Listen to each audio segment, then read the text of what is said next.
Expliquez-nous donc maintenant de manière très concrète, parce que c'est un enjeu concret, on entend ça souvent dans les discussions publiques, les problèmes rattachés au refus de donner l'échantillon d'haleine. Est-ce que j'ai le droit? Dans quelle mesure? Comment ça fonctionne? OK. Alors, d'abord, comme remarque préliminaire, je dois dire que une accusation de faculté affaiblie ou une cause concernant ça, c'est un dossier qui est devenu compliqué. C'est très complexe en termes d'enjeux légaux, en termes de facteurs à étudier, en termes de la tâche. Ça peut sembler facile ou simple, mais moi, je ne trouve pas que c'est simple. Il y a beaucoup de questions qui touchent une transaction qui, à première vue, semble être simple. Alors, un automobiliste est arrêté par la police, il arrive, il demande des questions, une chose suit l'autre, puis finalement, il demande la personne de fournir une échantillon d'haleine. Okay? Alors, on commence avec une considération de la demande du policier. OK? Alors, le Code criminel prévoit à l'article 320.7.1, c'est la première étape, c'est la demande pour que la personne interpellée par la police donne un échantillon d'haleine pour analyse dans ce qu'on appelle un appareil de détection d'alcool ADA, OK? Le Roadside Screening Device. Et puis, la loi avant, et ça n'a pas changé après 2018, c'est que le policier devait avoir une soupçon raisonnable à croire que la personne avait de l'alcool dans son système.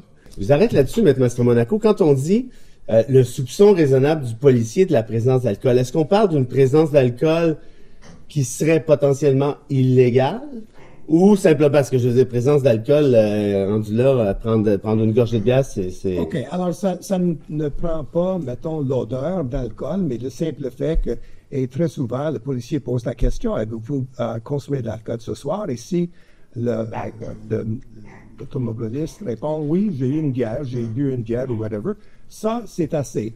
Parce que la seuil est très bas, OK? Et si la personne répond non, mais le policier se doute que oui. Il se doute que oui, mais là, encore là, il peut indiquer qu'il a constaté des yeux glacés, une allocation difficile batteuse, whatever.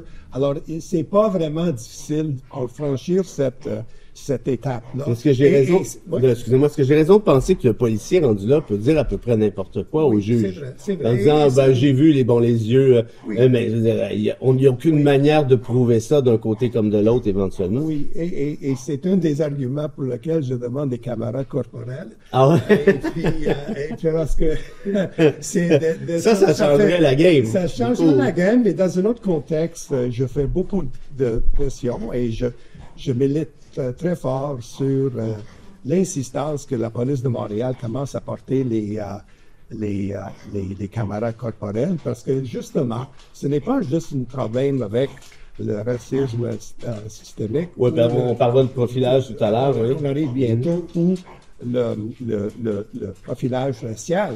Et c'est dans n'importe quel domaine où il y a une interaction entre policiers et une contribuable, une personne, un citoyen.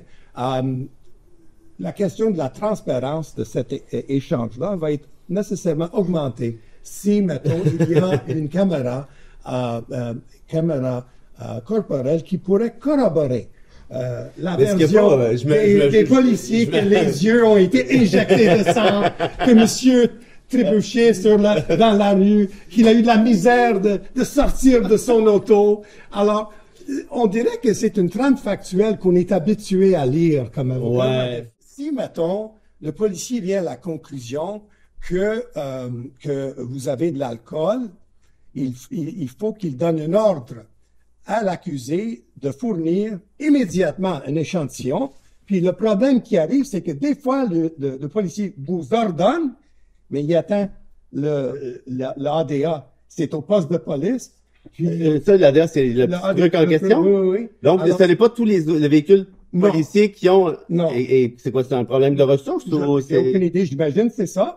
Mais il y avait, wow. il y avait une litige sur qu'est-ce que ça veut dire immédiatement si je dois attendre 15-20 minutes pour l'ADA d'arriver sur les lieux, est-ce que l'ordre est valable? Alors, ça a pris des années et finalement, merci Félix, on sait qu'immédiatement, ça veut dire immédiatement. Ah, dans le sens de tout de suite. Oui. Mais la dynamique, c'est que si vous refusez Ouais, de souffler, ouais, c'est une infraction. oui. C'est une infraction qui porte les mêmes conséquences que d'être trouvé coupable d'avoir conduit avec des facultés aveugles Wow. ou d'avoir conduit avec 80 ou plus. Alors, autrement dit, ça veut dire que si vous refusez de donner, de souffler dans un test ADA, vous allez avoir une suspension de permis de conduire pendant 3 ans. concrètement, Mais- M. Stranaco, si on peut quand même pas obliger, je comprends là, immédiatement, mais si le policier n'a pas dans ses mains le truc en question, Oui. par définition, on peut quand même pas obliger l'accusé de souffler dans un... Exactement, exactement. Alors, c'est pas... Alors, qu'est-ce qui justifiait cette... Mais disons que il y a eu beaucoup de jurisprudence à travers le Canada pour savoir est-ce qu'on donnait un break plus ou moins aux policiers. 5 minutes, c'est pas la fin du monde. 15 minutes, c'est pas la fin du monde.